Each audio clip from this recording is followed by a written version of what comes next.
Let's move on to the number 2 pick, where I agree 100% with Kuiper's pick. I love Jayden Daniels.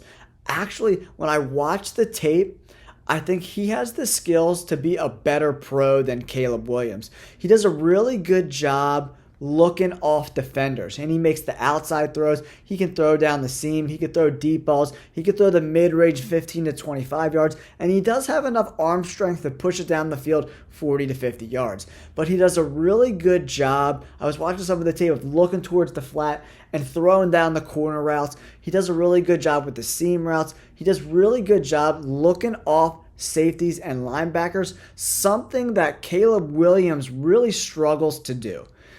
Caleb Williams at USC, they don't really use an offense that kind of makes you look off the safeties a lot. And that's what you have to do in the pros. You kind of have to disguise what you're doing with the ball. Caleb Williams really likes to focus on a receiver and not go through his progressions. And I think that's going to hurt him in the NFL game.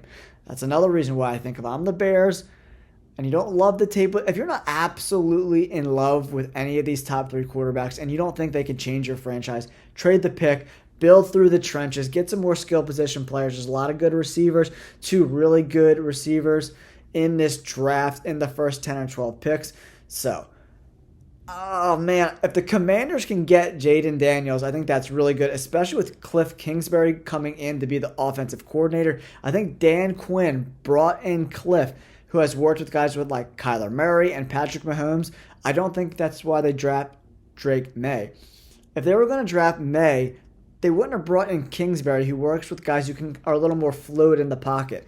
Like May can run a little bit. He's compared a lot to Josh Allen, but Daniels and Caleb Williams can kind of run similar to Murray and Patrick Mahomes. That's why I think the Commanders are definitely going to pick Daniels if the Bears don't pick him, or if someone else hasn't fallen in love with Daniels and they move up to take that number 1 pick. I agree. In my mock draft, I like Jayden Daniels at number 2 for the Commanders. He could change that franchise. He does need to put on a little bit of weight. He's really, really skinny, man. He's got a really small frame. And these D linemen and linebackers in the NFL are monsters, dude. And he's going to get hurt if he doesn't put a little bit of size on. I think going into the combine, going into the regular season, he's got to put on 15 to 20 pounds to kind of fill out that frame a little bit. He's a younger guy, so he has time to fill out a little bit, but he needs to put on a little bit of size.